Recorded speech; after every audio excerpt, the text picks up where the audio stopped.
Well, good morning and welcome to Ask Mason. This is the show that every couple weeks I try to answer all your questions and concerns about what's going on in our city. I want to encourage you to always send in your questions that you have. I'll never use your name. You can send those questions to askmason@enid.org, and I will do my very best to answer those. Let's get started this morning. The first question I had was on the striping and some of the symbols and the arrows on our streets that we have around town, that those are getting pretty wore out. I wanted to let you know that they'll start painting those again. The temperature has to be certain degrees before they can actually go out there and start painting those. But we have a team that does that every year. It's amazing how many blocks and blocks and blocks that they get done. But they're systematic about that, whether they go east and west, north and south. But you'll start seeing that pretty soon as the weather continues to warm up. So don't worry about it too much. We've got a great team that works on that, and they will be on that again very, very soon. I had two things I wanted to mention to you this morning, what I've been doing.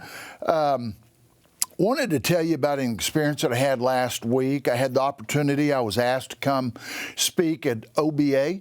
They have a leadership class out there, and they have different people that will go out and speak to their class. And did that. Tried to talk about several topics going on here in the city of Enid. And then, as I usually do, I open that up to just questions. And, you never know what kind of questions you're going to get from especially younger students. But I wanted you to know that, man, their questions were amazing. They were thoughtful. They were very on target to what all's going on in Enid. So, with that being said, don't ever think that our young people don't realize what's happening in our community, because they do. They do. And I just wanted to point that out. Just what great questions. Also wanted to remind any of our teachers out there that anytime you need me or one of the commissioners to show up and speak to one of your classes or read a book, we're more than happy to do that. That's something that I think I can probably speak for every one of our commissioners we just really like and love to be a part of. The other thing I wanted to mention that I had the opportunity to go and do last week, I was invited to go to Stillwater and set in on the Kaiser Family Foundation Summit on micropolitan cities. Now, you might say, well, what are micropolitan cities? Which I actually had to ask the same question. Those are cities in our state that are 10,000 population up to 50,000 population. Now, I know Enid's at the very top of that with about 53,000 on our population, but they've allowed us to stay in that organization. And during that summit, is a one-day summit, but they just talked about issues that micropolitan communities are having.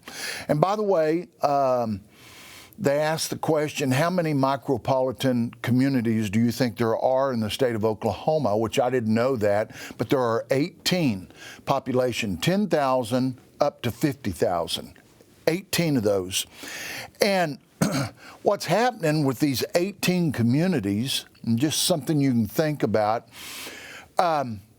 our little bitty small rural towns that are smaller than 10,000, population continues to go down and down and down.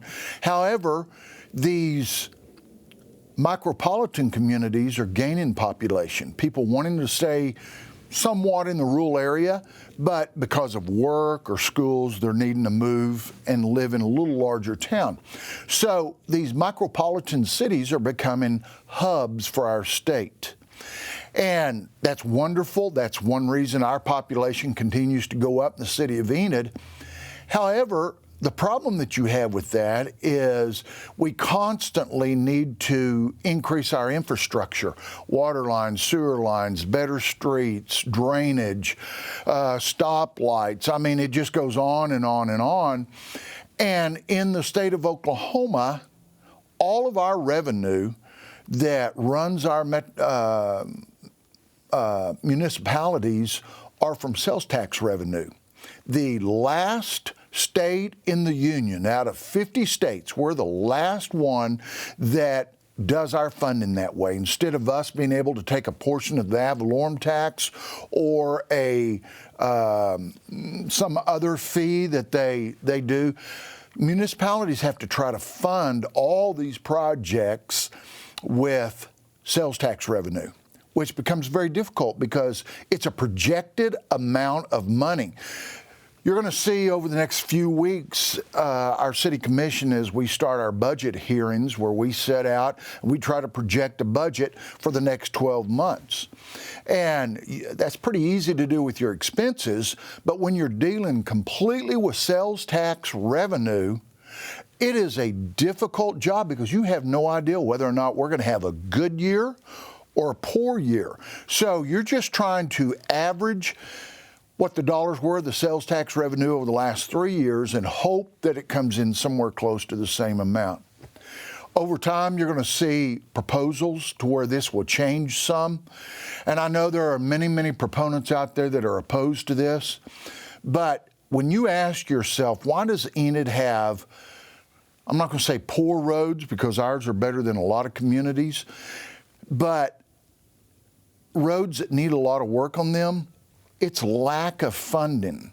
And it's easy to think that that's strictly here in Enid. It's not. There's 521 communities in the state of Oklahoma.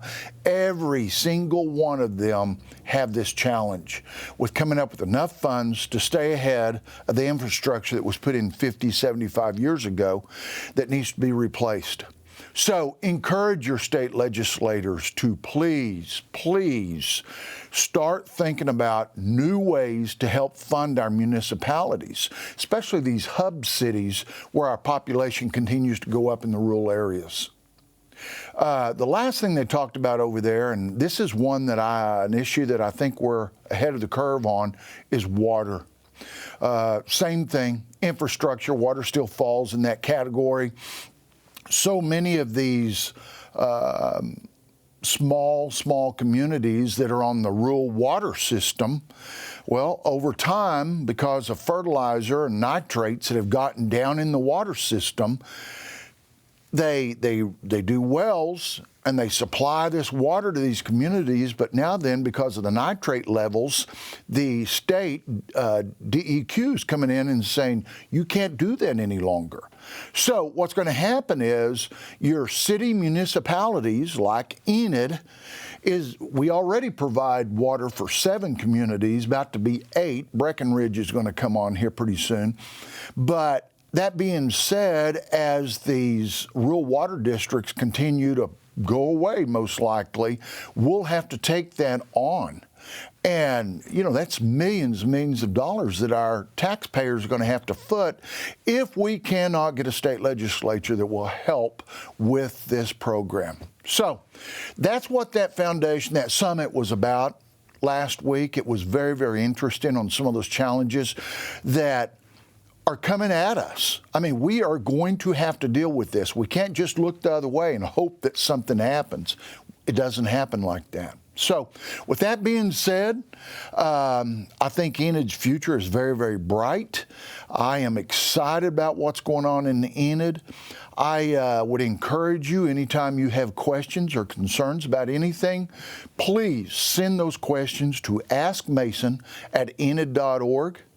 And I'll leave you with this. It is a wonderful day outside. Go outside and go enjoy one of our parks here in Enid. The weather's great.